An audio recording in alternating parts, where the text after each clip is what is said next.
Another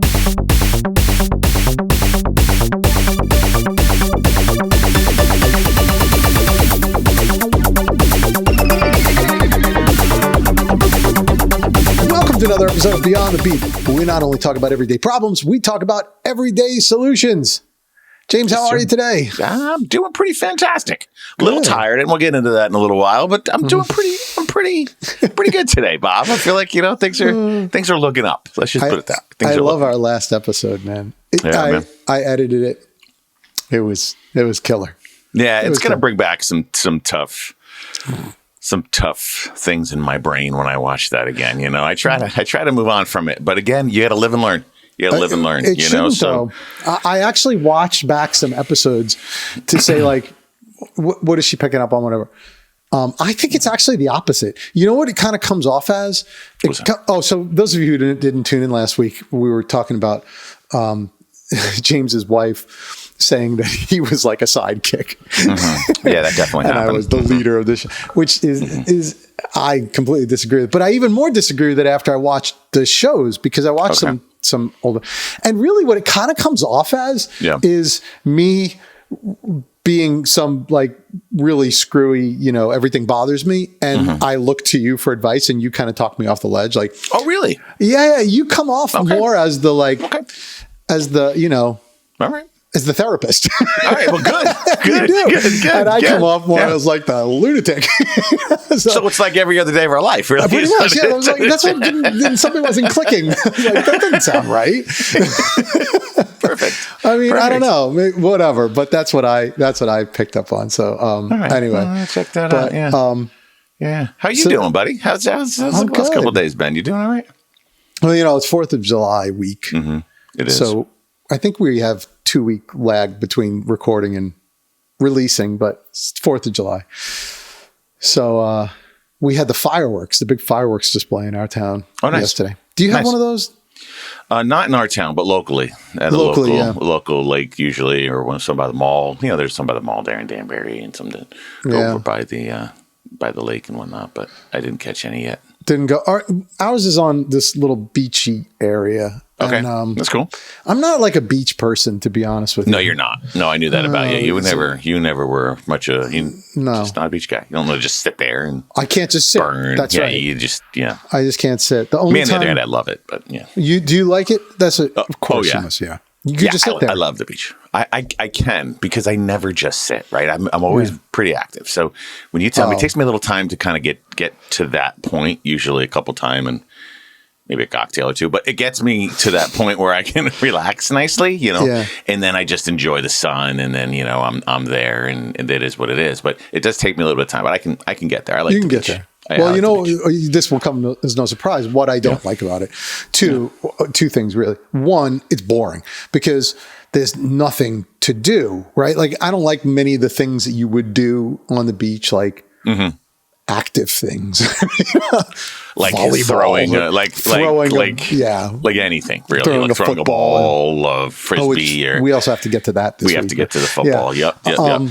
Right. Okay. I don't like that stuff. But we sometimes bring down the cornhole and stuff like that. So we have a good time, which I try to make it active on the beach a little bit too, And if I'm going to do that kind of stuff, I don't want to do it in the hottest of environments that you could possibly. Yeah, you're too practical, Bob. This is So for some reason, like I need to be doing things, which I found like something that I like. Well, I'll get to that in a second. But then the second reason I don't like the beach, which is the real reason, it's messy. Like the sand, and it gets.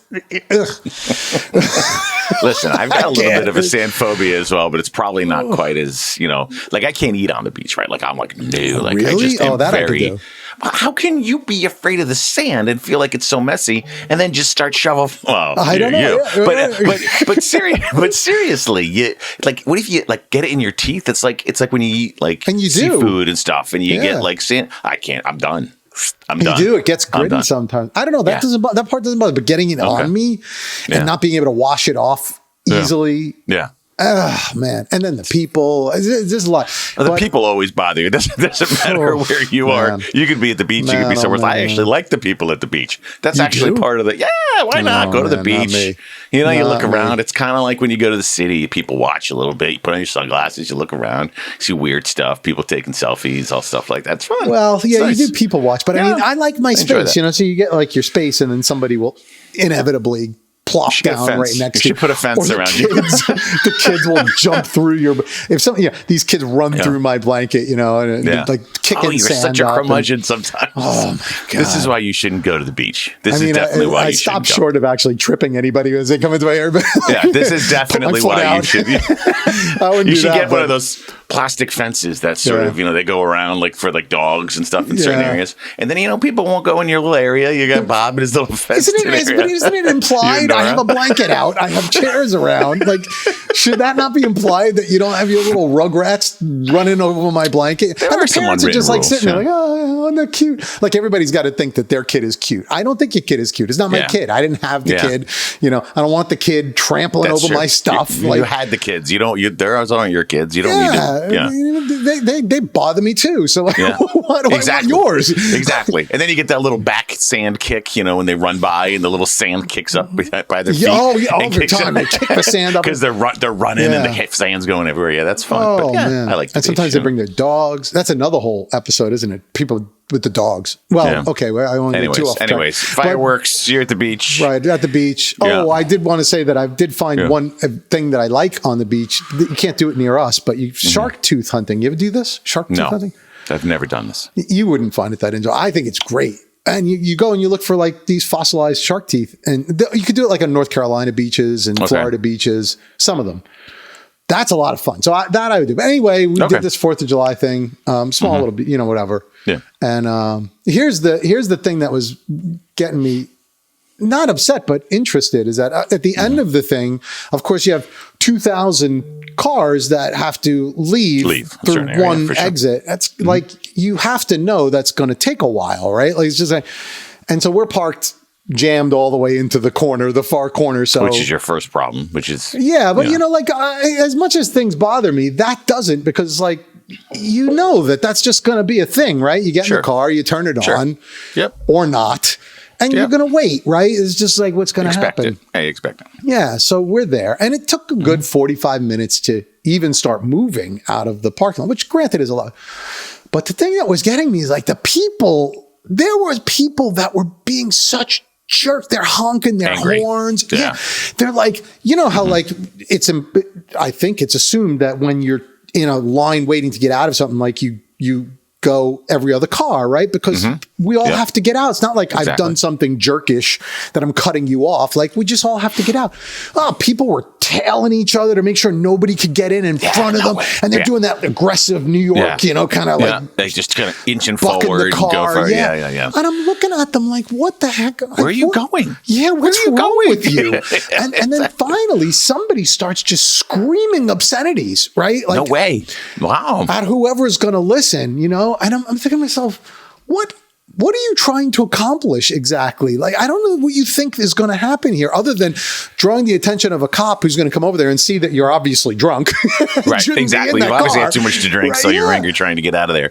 And then there was one person that took a different approach. They went and they parked the car and they went into the back and opened the cooler and poured themselves a glass of wine and then got back in the car. Relax? Well, take it in. That's not take right. Take it in. It's like people are. What is weird? People are weird, right? Weird. Yeah. That was a show. That was better than the fireworks. Yeah, I'm sure it was because some of that stuff could be contagious too. So I'm sure you weren't staying calm the whole time as you were watching all this go on. I was. Things like that don't bother me. And believe it or not, with everything else that bothers me. Well, because it's like when somebody's being incompetent or a jerk or whatever, then that bothers me. But this is like we're all just trying to get out of the parking lot. Yeah, it's not a big deal. It's not like there's a huge tidal wave coming and we've all got to run for our lives. Could you imagine if there was? That's what I was thinking about. If there was a real emergency, right? Right. Like, somebody dropped a bomb, that's it. I'm just going to lay down and die. Yeah. Because there's no way I'm getting out of there. You're getting trampled.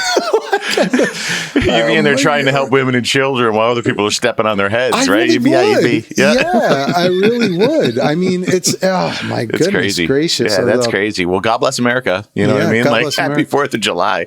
Oh, Happy speaking 4th of July. that's another whole thing. Did I ever tell you my woman and children story? Just speaking of things that can make me look bad. No, don't talk.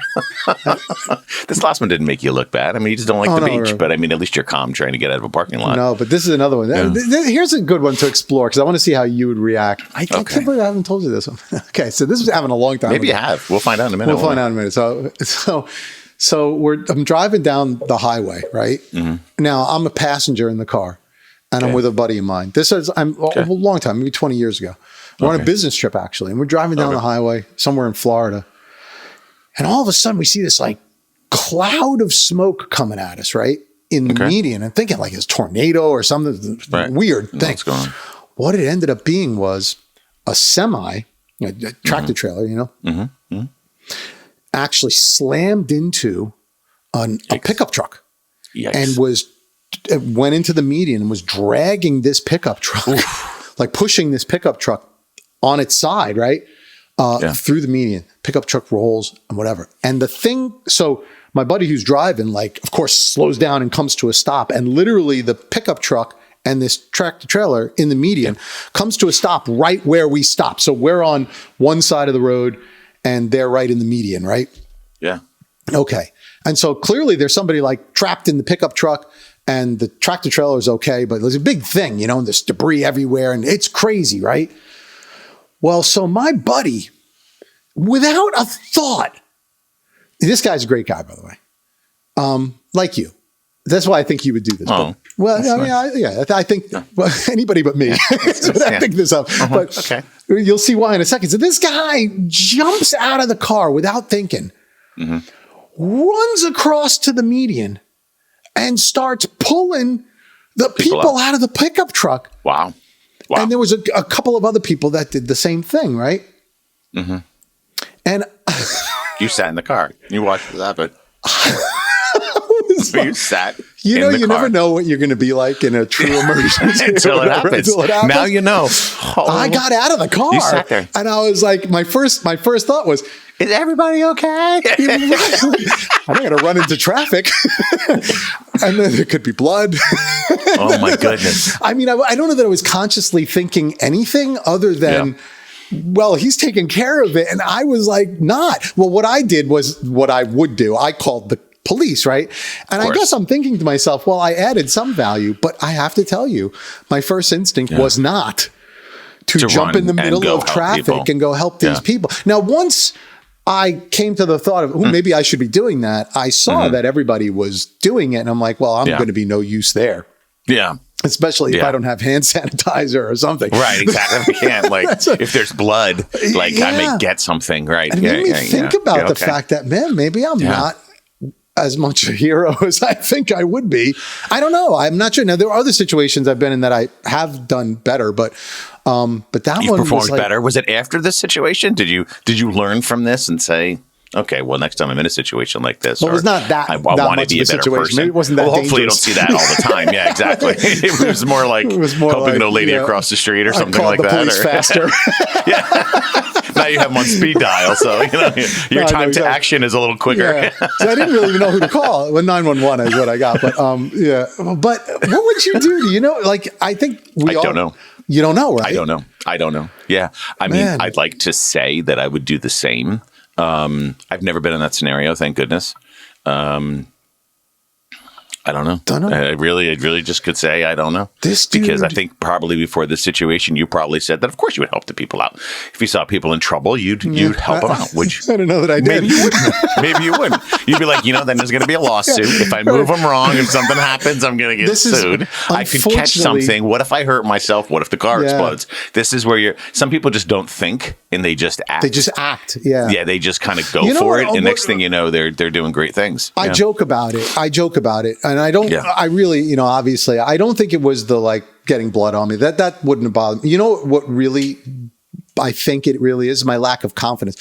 I felt, I'm not qualified to go take, to move this person or do that. Okay. That was my initial thought was I need to let the professionals handle it, you know? Okay.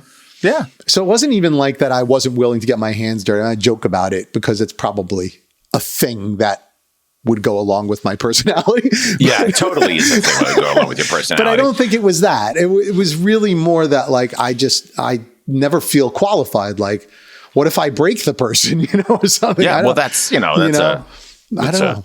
It's a real thought if you're thinking, like when your friend went, were you like, oh, be careful? Were you concerned for them? Or were you just like, oh my gosh, what should I do? Should I run with them? Should I stay here and call the cops? I'm going to call the cops. Like, where was your brain, if you recall? I mean, it's 20 years ago, but I remember very clearly. Yeah. Well, my first thought was, whoa, like, I knew he was a good guy, but my goodness. And then my second thought was, well, I'm not doing that, so what could I do? And I called the cops. So, gotcha. He didn't need another hand. It was other people doing it. Yeah, but I don't know if that was excuse making because I don't know, right? But my first thought was, holy mackerel, he is my hero, that guy. Yeah. And he is. He didn't even blink, and never told the story again. Never, like, the opposite of everything we were talking about in our last. Yeah. Right. Like, just never told the story. Never thought. Just totally did it.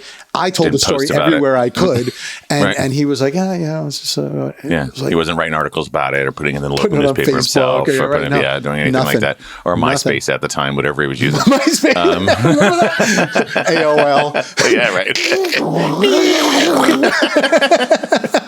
Yeah, whatever he had going on to show himself off a little bit. But, I am still amazed when I see things like that, right? So you do see things of like other people videotaping people in action, right? Yeah. And they post on like, this person's a hero. I'm like, that's awesome. That's really awesome. a hero. Like, yeah.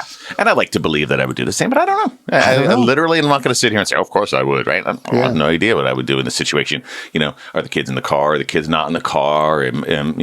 But whatever could be going on, were there other people that I have no clue? No clue, right? No clue.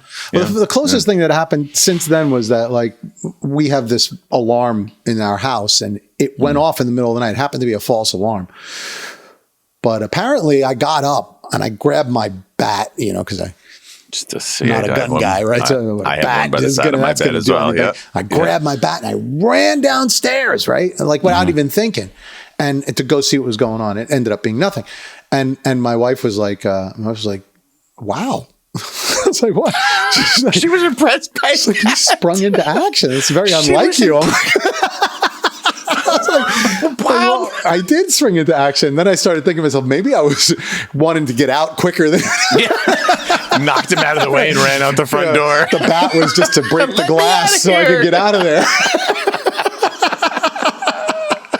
But it really wasn't. I was really thinking about, like, I'm going to protect my family, but I didn't think about it. The point is, you really don't know what you're going to be like in any situation until you're in the situation, right? Agreed. I think. Agreed.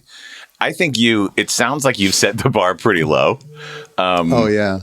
For your wife to turn around and go, oh my goodness, you were going to protect us if somebody broke into the house. You were going to protect your wife and kids if somebody came to the house. That's amazing. Well, because this story you do know. I think you know the story when I was held up, right? No, I don't think I know the story. You don't know the story either? I don't think I do. Oh, man. This is not one. Well, I'll tell it anyway. So this was when I was in college. So my wife, we were dating at the time. She came out to visit, and we went into an area, whatever. And there was somebody that was blocking the road, and I was mad. And so I ended up telling them off, like, move your car, whatever. I don't know what it was, right? Yeah. Nothing that bad. Anyway, went shopping, came out of the store, and then went around kind of this back way home where there was no people. And all of a sudden, out of an alley comes this person with a gun, holding it right at my head, right? And I mean, there's a pretty big distance between me and I'm going to say maybe, I don't know, 15 feet, so maybe about 15, close enough, 15, 20 close feet. Close enough to not need good aim to kill you. Yeah. Yeah. So, and I think it was the person that was dropped off from the car, like they were mad, right? That I was telling them off, whatever. So, gotcha. Anyway, they holding the gun, and it was my wife was behind me at the Nora at the time. My girlfriend was behind me, and I'm talking like, I don't know what I did. I'm sorry, I was talking to them. Anyway, after a little bit of this, they wave the gun and wave us off, like, just go, get out of here, right? At which point, I turn around and I bolt. You left your wife in the trench? I'm thinking she's with me. Oh my gosh. Are you serious? So I'm like, I get, I don't know, 50 feet, whatever, 100 feet. And I look, I'm like, I look behind. She's like, oh, Bob. Are you serious? Like, you son of a. You're like, come on, let's go. Come on. Put a motor on it, woman. We got to get. What are you doing? Let's go. I got us out of this, What are you doing? You left her in your tracks. I didn't mean to. I figured that, go means go. This all makes sense, Bob. So that's why when I sprung into action here, she's like, exactly, wow. Exactly. Last that's time totally this happened, you left me for dead. You weren't like, can you go check that out, honey? Here's a bat if you need it. That's a true story. She still married me. I mean, it wasn't I was just going to say that, right? This was before you were married. So she still became your wife, which is pretty. Was not my proudest moment in the world. Yeah. But anyway, wow. What was all this about? Oh, if there was a bomb, I'm just gonna take it. Or a tidal wave or something that came through, or anything really that came along. Well, maybe so this really would tell us I'm going to run like I don't know, push everybody out of the way. And I don't. think maybe so. Exactly. Like no, I don't think so. I think you just lay probably down just hide and curl it a small ball. Let it come quick.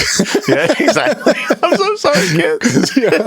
Because oh my goodness. Anyway, I don't know how we got off on all this. I don't know, but this is fantastic. This is me doing this. Oh God, Jen's going to say, you see, Bob's lead, because I'm definitely dominating this part of the conversation. This is amazing. No, this is great. Telling unflattering stories about myself. I love these stories. They tell me so much. None of them are a full surprise, but that last one kind of got me. I thought, it got me too. Wow. That is not like you said, you never know unless you're in the situation, right? I wasn't trying to hurt anybody. I just figured, right, you're just trying to save yourself. Yeah. I guess I was. I thought I saved both of us. I thought that was clear. Like we are both now free. But yeah. She was still standing there? No. She just wasn't as fast. Yeah. So I suppose if someone was going to get shot. You just turned on the jets. It's like, don't be the last one to cross the street in New York City, right? It's like, this is the same thing. As long as she's behind you, you're fine. I think. Figure she's got to be there somewhere. Oh, my goodness. That's amazing. I never told you that. That is. My goodness. I know you haven't, because I totally would never have forgotten that. Yeah, no, I totally would not have forgotten that at all. Anyway. That's amazing. Well, so there you go. That's my introduction, my very long introduction. I don't know where to go with that. But let's see. You must have a beef or something. So let's talk about your beef. Well, I do.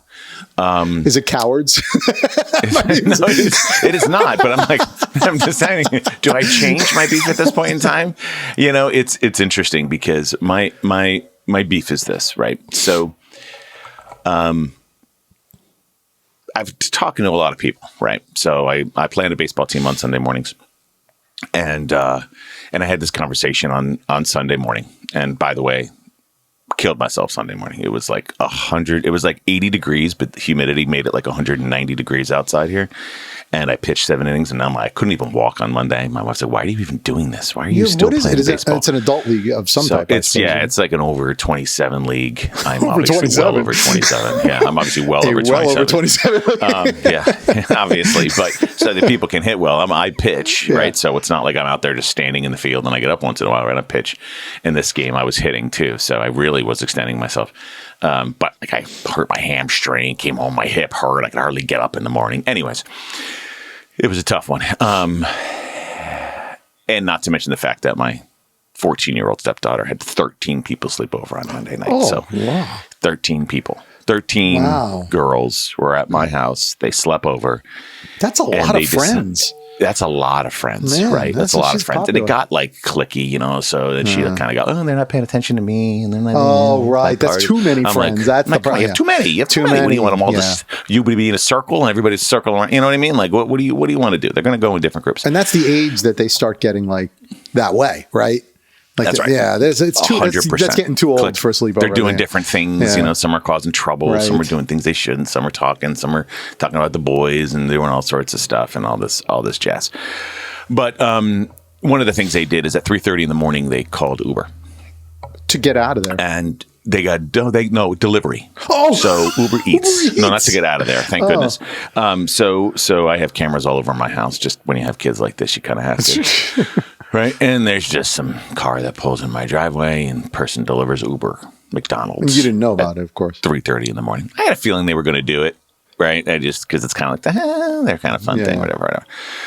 And they do that, but then I'm up, right? I'm hearing things are going on, so I didn't get any sleep the other night. Anyways, maybe tired this week, but I'm going to get to let's get to because they do have little specks of connections to what my sort of beef is. Okay. Yeah, my beef is this, and generally I'll say this, and then I'll tell you a little bit more. My beef is a broader beef from a general sort of society and things that are going on perspective. I don't think people need to work hard or are choosing to work hard in life, period. I think hard work has been a secondary thing for people to do, whether it's to make money or to move around the house or to do things. All of this hard work piece is bugging me. Mm-hmm. And it's a big beef because I happen to have 2 teenage boys, right? One's 15 right now, one's 16. I have a 14-year-old stepdaughter, right? I also have a 20-year-old, but that's not who we're going to talk about today because she's not in the house and things like that. And the reason I brought up baseball is because I was talking to a buddy of mine who owns a restaurant. And he says just how difficult it is for him to find people that want to work and want to work hard and want to continue to work and that he can consider to be reliable. He had a couple of different restaurants. He had to sell one of them because he couldn't get enough people, right? When he finds a good staff, no matter what your role is in a business like a restaurant, it's very important to its success, whether you're a busboy or a chef, whatever, right? Yeah. You need to have a good working function in that scenario. And his statement to me was, it's impossible right now to find people that want to stay and work hard. And so we had a little bit of a conversation about it, a little bit enough between innings. And he's my catcher, so we have a good little friendship. So we were chatting a bit about it, and he said, people come in and they work for a while, and then they realize that they could drive an Uber delivery car, right? They can go out or do Instacart shopping. They can do all these other things, which is great, right? Economy has changed. People have different jobs. They have new jobs that they can do. But he said to me also, he goes, and then there's these things that are passing now from a work perspective, from a federal perspective that say laws that are passing that say if the people work now for a certain period of time, you're required to give them a day off, right? Yeah. You work a full week, even if you're a part-time employee, you need to at least get a day off. So he's like, I got guys that are coming in, they could work 5 days, 1 day a week for 5 weeks, and then I got to give them time off. Yeah, I got to give them time off. Small amount. So not only are they incentivized not to work as hard because I'm giving them time off, but they're already choosing not to work as hard. So it's like we're in this place now that I feel like people are all trying to find the easy way to make money, right? Yeah. Whether it's on YouTube videos like this, right? People, podcasts. If this made right? money, this would be great, but it's not right. actually. But this isn't the only thing we do. We do this, right? We do this because we have fun and we put it out there and we do our thing, right? Actually, the opposite of making money. But it's like, exactly. But these sort of things have become like almost demotivating to hard work. And I'm seeing it as kids are growing up. I'm seeing it as things are happening. I'm seeing it as we continue to push, laborers are hard to find now, right? Everyone's like, get into plumbing, get into HVAC, because no one wants to do it. Oh, I could just do this, or I could do that. That's too hard to work. Or, all of these pieces are so hard. And it's starting to get to me because I asked these guys to do something around the house. And part of that's on me. It's like I can't have them do this or do that, right? They're not going to go outside and do hard work. I used to work every weekend when I was home. I used to do things with my father for the first 3 to 4 hours of the day. I would be outside planting trees, doing the lawn, doing all stuff like that. Don't do it as much. Yeah, well, I think that's part of the problem. And I think that's part of the problem, right? So just give me your thoughts on this. Well, do you agree with me? Am I off base? No. It's just starting to get to me a little bit because I'm seeing it more and more. Not only not off base, I mean, I can validate that through lots of small business owners that I, hang with or friends with and so forth. It's the same exact story. Can't find anybody that wants to work or, So since it's a big society problem, I think is a big society kind of reason, right? I don't think that the thought of like taking the easy road, or you said easy money or whatever, is new two human beings, right? I mean, I think, True. Taking shortcuts and, finding a fast way to get wealthy and not have to work, I think that's always been a thing. I think, though, it has never really been a thing that was possible. Yeah. But now it is. Now, why is that? Okay, so I think a couple of reasons. One is the whole credit thing, right? Like credit cards have changed the entire face of the nation. I was watching, it's funny to say, I was watching a documentary over the weekend on credit cards, and like the first credit card, Diners Club, and then American Express, and then and how it reshaped everything, because now all of a sudden people have access to a lifestyle that they normally wouldn't have access to. And I think although nobody wants to go bankrupt, there are a fair number of people that get themselves so far into debt that they go bankrupt, and then it's all just erased, right? So what's the end result of that is that you are able to live this lifestyle that you haven't really earned, right? So I think there's that. And I think the other dynamic is that, politicians have figured out that an easy way to get votes is to give people stuff, right? I mean, so that's what they do, right? Is they put in programs that are going to give people more and more stuff and de-incentivize them from working, which is what people ultimately want. And then that's going to get them votes, right? And so I think the combination of those two things, if I was going to boil it down to what I think is going on, that's what I think is going on. But boy, has it created an environment where people don't feel like they have to work, because they don't. And then I think on top of that is our generation who have done the opposite of what our parents did, right? Which is a natural thing. So our parents said, we're not buying you this. You go out to work. You got to do this. You got to do that. You got to do the lawn. And we said, we're not going to do that to our kids. And so we don't require it of them. Like, let's be honest. Do you require your kids to do chores around the house or the lawn or this or that or the other thing? Not as much as I should. No, me either, right? I do sometimes, but not as much as I should. I mean, you buy them stuff. I buy them stuff. They need something. We do. And so I don't think that's good for kids, by the way. I think the kids grow up feeling bad about themselves, like, because they want to be able to do these things. But I think that's that's the syndrome, right? But it is a syndrome. It's bad. It's really bad. Yeah, and I totally agree. And I think on top of that a little bit is, let's face it, right? Technology over the last handful of years has made people visible in different ways that they've never been before, right? Visible to the world. So whether it's through the different apps or the different programs, we've seen people get ridiculously rich by simply recording themselves playing video games. And they didn't have to do anything but sit in a chair and play a video game, right? They didn't have to do anything but just stop and talk about it. They didn't need to go to college, get a college education. Like we were always, here's the deal. You're going to school, you're going to high school, you're going to college, you're getting a job, you're working, you're starting, boom, there was this path. And that path isn't the path that's followed anymore, because there's, it's a different world. Obviously, things change and things evolve, and I get that. But it's so easy now to... Well, it looks. I was just going to. I'm so glad you said that. I was just going to disagree with that.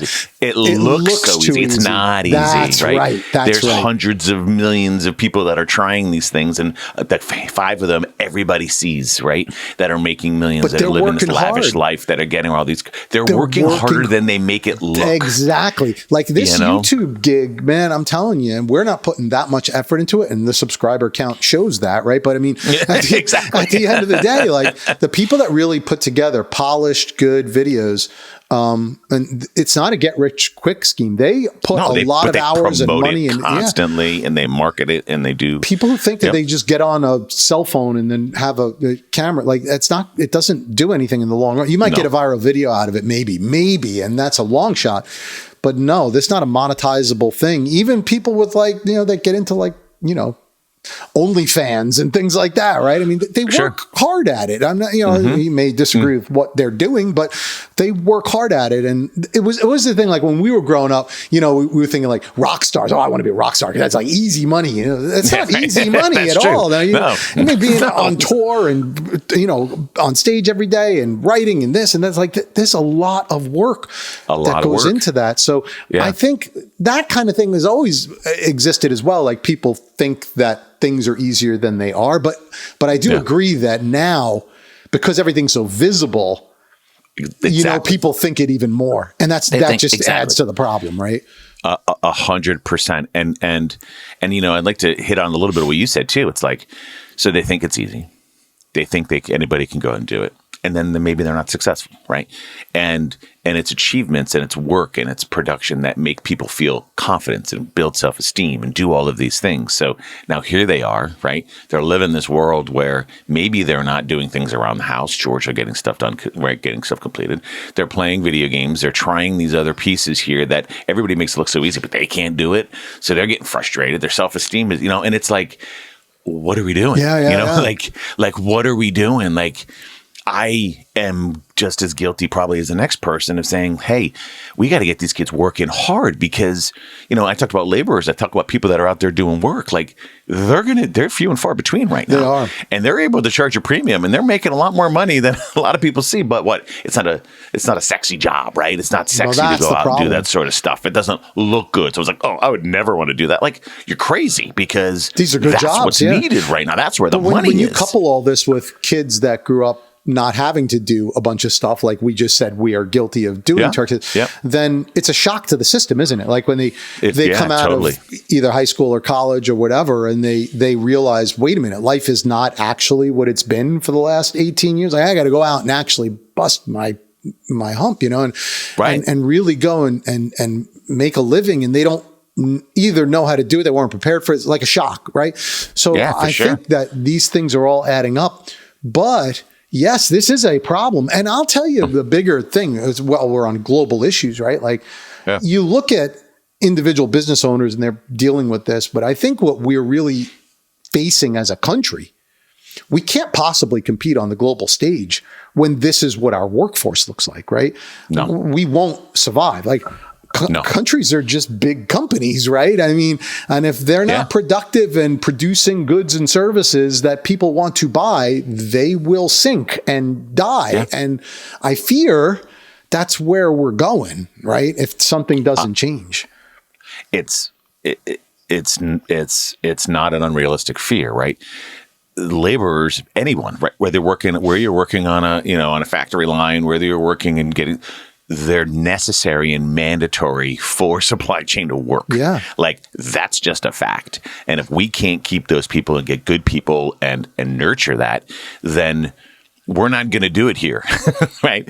That's right. We're not. That's right. Businesses aren't going to pay for it to be done if we can't get the laborers. And if, we've got to pay extra in order to do that and get those prices up, whether it be because everybody would rather drive an Uber delivery as opposed to working on a factory floor. Well, no matter what it is, if we can't get the supply chain truly to work, then organizations and businesses we're in trouble. We're going to go elsewhere to find it. And it's not going to be keeping money in the U.S. That's right. And it cascades because the more that people see that somebody else doesn't have to do something, but they're living okay, then they're going to want that same thing. And then we're a country that produces nothing at that point, right? Which I fear we're not quite there yet, but we're definitely moving in that direction more than what I remember growing up. And certainly I think than our grandparents and, whatever. I mean, it's like, it's definitely a problem now. Okay. So what is the solution? So what do we do? Yeah. What do we do? I mean, I think it's a tough one. We can't control the politicians. We can't control the credit cards. We can't control the banks. We can't control, but there are a couple of things that we can do as parents to raise, and it wouldn't even be on us. It's on the next generation, right? Because we already screwed up our kids, unfortunately. but I think on the next generation, my recommendation to people raising kids would be, instill these values early. Don't feel like you have to do everything for them because it's not good for the kids. They come out, like I said, shocked. They come out with feeling bad about themselves and not being productive. Like make them work, make them go get a job, make them earn their own living. Don't give them credit cards. Don't pay their way. Don't do all that stuff. Like you can, as parents, affect the way that the kids grow up. And I would suggest that they do things differently than we did it, and make the kids work and instill those values early. That's what I would say is the biggest thing, because the rest of it's a little bit out of our control. Maybe it'll self-correct as we crumble, right? But I think that one, at least new parents can do something about. Yeah. And I would echo everything that you said. And to be dig a little bit more into it too is, and it's not something that I'm not going to do. It's something that I need to take on myself too. Because I think some of my kids are young enough for me to be able to do a little bit more still with them. Right. And I want to teach them how to do different things as well. how to be sufficient from that perspective. Yes, it's hard work, but hey, you know what? They'll teach you a little bit about, how to change a switch in the wall. Teach them a little bit around these different pieces, because it's important for them to know how to do this. It's important, and maybe it's something they enjoy to do. Let them. You feel good about yourself after you do it. Right. When I do a project like that, I feel good about myself. I love it when it's done. Yeah. Right. Exactly. I mean, it's not easy to do, but I feel good about it. And I would go one step further, like require it of them, because that's what was done with us. I guarantee you, your father, your mother, mine as well. Right. That's what they did. They required it of us, and that. We didn't love it. I hated when my parents would say, you got to do this, you got to do that, you got to do this, you got to. Oh yeah, okay. But now I have a skill set, and that's instilled in me. So I just think we really went backwards on that. And once kids are like feeling good about themselves, they could do these things, they know that they have to go to work to get, then everything starts to change, I think, right? So that's what I believe. Agreed. And they may find a passion that they love, right? Like, how do you know whether or not you're going to like to do that? Somebody may like to build things and see it when it's finished and be like, oh, I got to get into this. Maybe I got to get into architecture. Maybe it's going to be working in construction, whatever it may be. And also, us as parents, don't talk down or look down at those roles, right? There are roles out there that could be more of a technical job. Maybe it's not a 4-year degree that they need in order to do it. And don't say it means that they're less than. It's just something that is where they are, where they want to do, where they want to be in life. Like, it doesn't need to be a 4-year degree and you go sit in an office in a chair and you work it. That's not where we're at. No. And certainly we need more people that are going to do some of the other pieces. So if you're really looking for a role that is job security, that is good pay, that is out there, these technical roles, these big roles, they're important, and they're going to become bigger and bigger and bigger, because the less people know how to do it themselves. Supply and demand. 100%. The more that people 100%. They need these things, and then they can't find people to do it, then the prices of those things go up. Those are going to be the most valuable jobs. There's no doubt. Those are going to be the most valuable jobs, Unless they're being done by the homeowners, because they don't want to learn anymore. Yeah. They don't want to know how to do it. So not only are there fewer ones that can come in and do it, but less homeowners around know how to do it themselves. You and I can do a lot of these things, and we want to, and maybe it's not perfect, but we're going to do it because we feel good about it. But less and less people are willing to do that. Right. They want to call someone. Who can I call? Who can I call?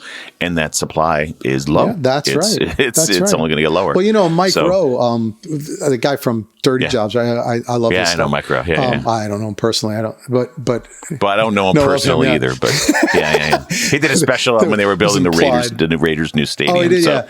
But he's all about this. He's really worth watching because that or following at least, because he talks about this a lot, and I couldn't agree more. Oh yeah, I couldn't agree more that kind of laborers or whatever we want to call them, right? I hate when people say unskilled. That's absolutely not true. It's absolutely skilled labor, right? But I just can't do it. Right? But it's at the end of the day, it's people that are willing to do tasks, work, do things with their hands. That's going to make the world go round. And those are the jobs that are going to be the biggest demand because nobody knows how to do them. Yeah. I mean, colleges, again, another whole institution that's lost the plot completely. That's got to be on our list. We got so much on the list. Agreed. It is. That was a thought. I had a couple there. That's a good today, one though, because and this one kind of maybe we'll think about that next week. But anyway, by the way, I'm awaiting a mulch delivery as we speak. Are you? In which case, my son and I will be out there doing it. Yeah, that's put in the wheelbarrows and deliver it around the house. Oh yeah, man. So hopefully that'll happen. So I'm trying, man. I'm trying. Me too. I'm trying. Mulch to is do interesting to me though, isn't it? Because it's one of those things that every year I do it, and I'm like, is it really? Because it lasts exactly a week before. But it looks so good for that week, doesn't it? It looks so good. It's it's so crisp and clean and neat. And then after that, you're the lines are there. I love the lines. Spent a lot of money to have it look good for a week. Anyway, well, all right. I think we are kind of running out of time here, but that is that's a good one. I love it, and hopefully people will think about that. So I hope so. So again, the next generation do it differently than we did. I don't know that we did everything right. Different. In fact, get them working. I'm pretty sure we did everything wrong. For sure. We did. Anyway, looks like the football story is going to have to wait. But hey, another cliffhanger. So. It's not that good, by the way. So I better tell it next week because it's not that good. But anyway, I'll get to that next week. All right, man. Well, it's great to see you and great to see everybody out there. Again, don't forget to subscribe, like, comment. Let us know if you have a beef that you want us to talk about, although we have plenty, I guess, to talk about without that. But we'd love to hear from you as well. So hopefully you'll do all of that. And while you are, we'll see you back here on another episode of Beyond the Beef. Thanks for joining, everybody. Thank you.